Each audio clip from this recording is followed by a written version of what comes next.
Bollywood silver screen presenting Eternals. कहानी की शुरुआत होती है 5000 बीसी से, जहां पर सेलेस्टियल को दिखाया जाता है जिसने सूरज को पूरे ब्रह्मांड को बनाया।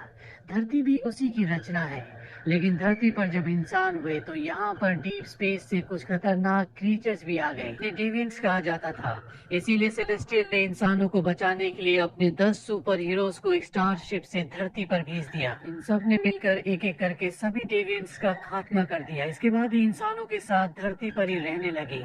लेकिन जल्द ही इनके विचार आपस में नहीं मिले और इन्होंने फैसला कर लिया कि ये अपनी अपनी राह पर अलग अलग चले जाएंगे। और इस तरह से ये सुपर हीरोज, जिन्हें एटर्नल्स कहा जाता है, एक दूसरे से अलग हो गए। अब प्रेजेंट टाइम का वक्त दिखाया जाता है, जहां पर इन्हीं 10 सुपर हीरोज में से एक लेडी, जिसका नाम सर्सी है, वो लंदन के एक म्यूजियम में पढ़ाती है। यहाँ पर एक पढ़ाने वाले प्रोफेसर को पसंद भी करती है। ये दोनों एक दूसरे को डेट करते हैं। यहाँ पर सब कुछ हिलना शुरू हो जाता है, जिस वजह से दीवार पर लगी हुई पत्थर की एक बहुत भारी कलाकृति उसके स्टूडेंट के ऊपर गिरने वाली होती है। और तभी सरसी उसे हाथ लगाती है और रेत में बदल देती है। दरअसल दूसरे टनल को दिखाया जाता है, जो धरती पर दूसरों का रूप बदल कर रहता है। दरअसल वो किसी का भी रूप धारण कर सकता है। हालांकि इन्हें आज धरती पर पूरे 7000 साल हो चुके हैं, लेकिन इनकी उम्र एक दिन भी नहीं बढ़ी। इस एटर्नल का नाम स्प्राइट होता है। जो अब एक दिन सर्सी के बॉयफ्रेंड का, जो उसी के साथ उसी म्यूजियम में काम करता है, उसका बर्थडे होता है। और जब ये बर्थडे से वापस आ रहे होते हैं, तभी एक डेविएंट वहां पर आता है और इनके ऊपर हमला कर देता है। स्प्राइट, सर्सी और सर्सी का बॉयफ्रेंड उसका सामना करने की कोशिश करते हैं, लेकिन वो बहुत शक्तिशाली होता है। हालांकि सर्सी अपनी पावर से उसके पैरों को जाम कर देती है, लेकिन वो छूट जाता है और स्प्राइट पर हमला करता है। पर इससे पहले कि वो स्प्राइट को नुकसान पहुंचाता, यहाँ पर एक और एटर्नल आ जाता है, जिसका नाम इक्रिस होता है। और इक्रिस, जो कि बहुत शक्तिशाली है, वो अपनी पावर से उस डेविएंट को घायल कर देता है। लेकिन ये तीनों के तीनों देखकर हैरान हो जाते हैं कि वो डेविएंट अपने आप को ठीक कर सकता है, यानी कि हील कर सकता है। आज से पहले किसी भी डेविएंट के अंदर ऐसी पावर नहीं थी। अब डेविएंट यहाँ से भाग जाता है। इक्रिस दरअसल वो एटर्नल है जिसने आज से 5000 साल पहले सर्सी से शादी की थी, पर किसी वजह से 2000 साल पहले वो धरती को छोड़कर चला गया था। उसके जाने के बाद सर्सी अकेली हो गई थी, इसीलिए वो अपने साथ काम करने वाले प्रोफेसर को डेट कर रही होती है। और यहाँ पर सर्सी को समझ में आ चुका है कि डेविएंट्स वापस आ चुके हैं, इसीलिए वो प्रोफेसर को कहती है कि मुझे अब जाना होगा। लेकिन अब वो समझ चुका है कि ये सब सुपर हीरोज हैं। वो उससे पूछता है कि धरती पर जब इतना बुरा वक्त आया, इतना संकट आया, तो तुमने उस वक्त मदद क्यों नहीं की। सर्सी उसे बताती है कि हम अर्थ के पर्सनल मामलों पर इंटरफेयर नहीं कर सकते। हम यहाँ पर सिर्फ डेविएंट्स को मारने के लिए और धरती पर टेक्नोलॉजी को बढ़ाने के लिए आए हैं। इसके बाद वो अपने दोनों साथियों के साथ गाड़ी से यहाँ से निकल जाती है। ये अपने लीडर अजैक के पास जाते हैं, और जब ये उस जगह पहुंचते हैं तो देखते हैं कि अजैक की मृत्यु हो चुकी है। ये समझ जाते हैं कि जिस क्रिएचर ने, जिस डेविएंट ने इनके ऊपर हमला किया था, उसी ने अजैक को मारा है। और अजैक के अंदर ऐसी शक्तियां थी कि वो अपने जख्मों को भर सकती थी, यानी कि वो किसी भी घाव को हील कर सकती थी। और अब ये शक्ति उस डेविएंट के अंदर है, यानी कि उस डेविएंट ने अजैक की सारी पावर्स को अपने अंदर एब्जॉर्ब कर लिया है। अभी अजैक की बॉडी से एक रोशनी निकलती है और सर्सी की बॉडी के अंदर चली जाती है, जो इस बात का प्रतीक होता है कि अजैक ने अब अगला लीडर सर्सी को चुना है। ये समझ चुके हैं कि जो डेविएंट्स इस बार लौट कर आए हैं वो बहुत ही खतरनाक है, उनके अंदर बहुत ज्यादा शक्ति है। इसीलिए फैसला करते हैं कि ये सभी एटर्नल्स को इकट्ठा करेंगे। ये एक एक करके सभी एटर्नल्स के पास जाते हैं, जो धरती पर आम इंसानों की तरह रहते हैं। हालांकि कोई भी वापस आने में इंटरेस्टेड नहीं होता, लेकिन जब सब अजैक की मौत की बात सुनते हैं तो ये सब के सब इकट्ठा हो जाते हैं। अब सर्सी फैसला करती है कि वो एरिशम के पास जाएगी। एरिशम वो है जिसने इन सब को बनाया है, और वो अपनी शक्ति से एरिशम के पास जाती है। और अब एरिशम सर्सी को धरती की, इंसानों की सच्चाई के बारे में बताता है। वो कहता है कि हमने धरती की कोख में एक सेलेस्टियल का बीज बोया है, जिसे पूरी तरह से ग्रो होने में 7000 साल लगते हैं। जिस तरह से पेड़ पौधे अपने जीवन के लिए, एनर्जी के लिए सूरज का इस्तेमाल करते हैं, उसी तरह सेलेस्टियल को एनर्जी इंसानों से, जीवन से मिलती है। हमने सबसे पहले डेविएंट्स को बनाया था, लेकिन वो बहुत ज्यादा खूंखार हो गए, वो धरती से जीवन को खत्म करने लगे। इसीलिए हमने तुम्हें, यानी कि एटर्नल्स को बनाया, ताकि डेविएंट्स को खत्म कर दिया जाए। सर्सी ये पूरा सच जानने के बाद घबरा जाती है, क्योंकि उसे पता है कि सेलेस्टियल को धरती की कोख में रखे हुए पूरे 7000 साल हो चुके हैं, यानी कि सेलेस्टियल के बाहर निकलने का वक्त बहुत करीब है। और अगर सेलेस्टियल धरती की कोख से बाहर निकला तो धरती से इंसानियत का, जीवन का खात्मा हो जाएगा। जाएगा। दरअसल एरिशम खुद भी एक सेलेस्टियल है और वो अपनी प्रजाति को बढ़ाने के लिए इसी तरह से प्लैनेट्स का इस्तेमाल करता है। आपने guardians of the Galaxy part 2 में पीटर क्विल के पिता ईगो को देखा होगा। वो भी एक सेलेस्टियल थे जो ब्रह्मांड का विस्तार करते थे, अलग अलग प्लैनेट्स बनाते थे ताकि उनका इस्तेमाल अपने फायदे के लिए कर सके। सरसी को पूरा सच पता लगने के बाद बहुत दुख होता है क्योंकि वो पिछले 7,000 सालों से धरती पर है। वो इंसानों से कनेक्टेड है और वो नहीं चाहती कि इंसानों का खात्मा हो। सरसी वापस आ जाती है और अपने साथियों को पूरा सच बताती है। वो बताती है कि किस तरह से इमरजेंस का दिन आने वाला है, यानी कि वो दिन जिस दिन धरती की कोख से सेलेस्टियल बाहर निकलेगा और पूरी इंसानियत का खात्मा हो जाएगा। और ये सुपर हीरोज एटर्नल्स ऐसा नहीं चाहते, इसीलिए ये अपने एक और साथी को ढूंढने के लिए अमेज़न के जंगलों में जाते हैं जिसका नाम ड्रिंग होता है। वो इनका साथ देने से मना कर देता है।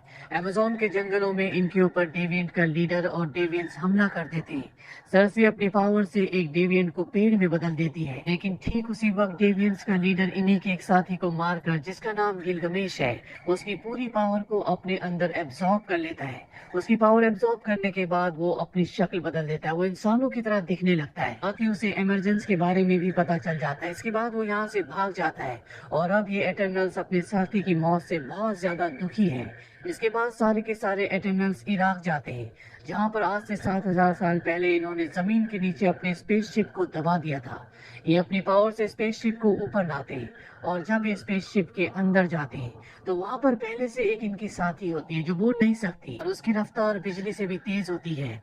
अब इन्हीं में से एक एटर्नल बोलता है कि हम सबको अपनी पावर्स को इकट्ठा करना होगा, तभी हम इमरजेंस को, यानी कि हम सेलेस्टियल को धरती से बाहर निकलने से रोक सकेंगे और इंसानों को बचा सकेंगे। वो अपनी इंजीनियरिंग से इन सबको एक ब्रेसलेट दिखाता है जिसका नाम होता है यूनिमाइंड।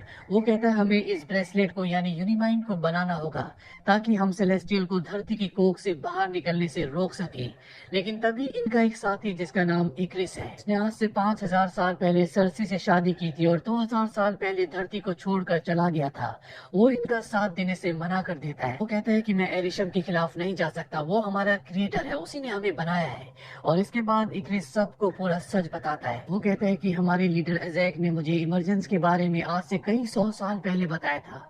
इसके बाद मैं चला गया और आज से 6 दिन पहले जब मैं वापस लौट कर आया तो उसने मुझे एक बार फिर से इमरजेंस के बारे में कहा। उसने कहा कि हमें इमरजेंस को रोकना होगा, यानी कि सेलेस्टियल को धरती की कोख से बाहर निकलने से रोकना होगा। पर मैं ऐसा नहीं चाहता था। मैं एरिशम को किसी भी कीमत पर धोखा नहीं देना चाहता था, इसीलिए मैंने उसे डेविएंट्स के आगे फेंक दिया और डेविएंट्स ने उसे मारकर उसकी शक्ति को एब्जॉर्ब कर लिया। उसके मरने के बाद मैं वापस उसे उसी की जगह पर ले गया जहाँ पर तुम्हें उसकी आखिरी बार डेड बॉडी मिली थी। यहाँ पर इन सबको सुनकर बहुत दुख होता है कि इनके लीडर एजैक की मौत का कारण इक्रिस है। इक्रिस अब यहाँ से जाने लगता है। स्प्राइट भी उसके साथ चली जाती है क्योंकि वो इक्रिस से प्यार करती है। इन दोनों के जाने के बाद इनका एक और साथी चला जाता है। वो कहता है कि हम इक्रिस के बिना कुछ नहीं कर सकते। अब ये 3 यहाँ पर बचे हुए हैं। इन्हीं में एक होता है फेस्टोस। सरसी से कहता है कि तुम्हारे पास जो स्टोन है तुम उससे एरिशम से जुड़ी हुई हो और हम इसकी शक्ति से एक बैंड बना सकते हैं। वो स्टोन से एक बैंड बनाता है और अब ये सब के सब अपना स्पेसशिप लेकर इंडियन ओशियन यानी कि हिंद महासागर पहुंच जाते हैं जहां पर एक ज्वालामुखी है और यहीं से वो सेलेस्टियल निकलेगा। क्रिस और स्प्राइट पहले से यहाँ पर होते हैं जो इनके स्पेसशिप को देख लेते हैं और जब ये तीनों अपने बैंड्स की पावर से, अपने दिमाग की पावर से इस इमरजेंस को रोकने की कोशिश कर रहे होते हैं, अभी क्रिस इनके ऊपर हमला कर देता है जिससे सब के सब डिस्ट्रैक्ट हो जाते हैं और अब इनके बीच में एक घमासान लड़ाई शुरू हो जाती है। सरसी कहती है कि मैं ज्वालामुखी के पास इमरजेंस को रोकने जा रही हूँ, तुम इक्रिस को रोको।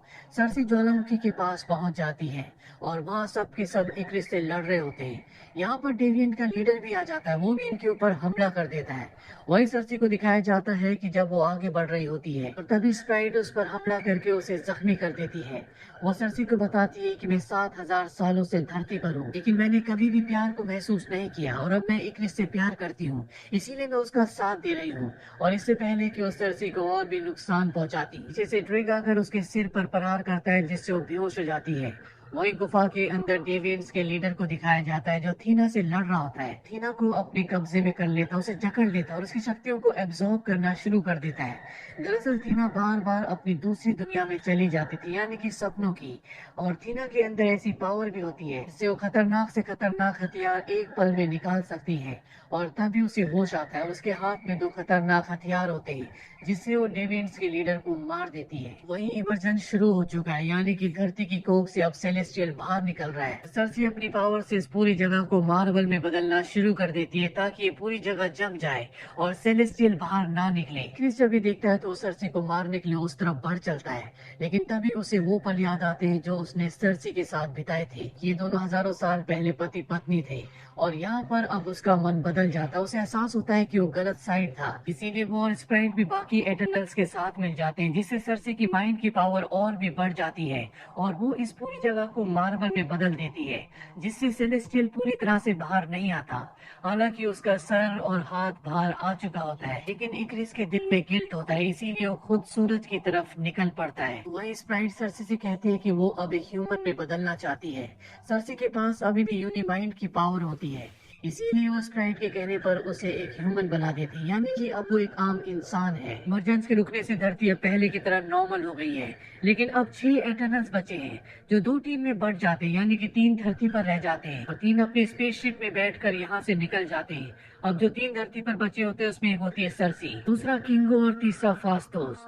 और तभी आसमान से एक शक्ति इन तीनों को अपनी तरफ खींच लेती है और ये होता है एरिशम, जिसने इन्हें बनाया है, जिसने इन्हें धरती पर भेजा था। इन तीनों को कहता है कि तुमने इमरजेंस को होने से रोका है, तुमने एक सेलेस्टियल को मारा है, इसकी सजा तुम्हें मिलेगी, जिसके लिए मैं तुम्हारी यादों को चेक करूंगा। और अगर मुझे तुम्हारी यादों से ऐसा लगा कि इंसानों को धरती पर रहने का हक है, उन्हें जीना चाहिए, तो मैं उन्हें छोड़ दूंगा। और इसके बाद वो इन तीनों को अपने साथ सिंगुलैरिटी में ले जाता है। इस फिल्म के मिड क्रेडिट सीन में दिखाया जाता है बाकी 3 एटर्नल्स को जो स्पेसशिप लेकर अपने साथ चले गए थे। उनके सामने 2 लोग आते हैं जिनका नाम होता है पिप और ट्रॉल, और ये इरोस के असिस्टेंट होते हैं। दरअसल इरोस थेनोस का भाई है और यहाँ पर इरोस भी आ जाता है जो इनकी मदद करना चाहता है। एंड क्रेडिट सीन में हमें दिखाया जाता है उस प्रोफेसर को जो सरसी के साथ उसी म्यूजियम में काम करता था और सरसी को डेट भी कर रहा था। इसका नाम होता है डेन विटमैन। ये एक बॉक्स को खोलता है जिसके अंदर एक इबोनी ब्लेड होती है, यानी कि एक तलवार जो इसे पुकार रही होती है। और तभी डेन के पीछे से एक इनविजिबल शख्स की आवाज आती है और डेन को कहती है are you ready for that. और इसी के साथ ही कहानी यहीं पर खत्म हो जाती है।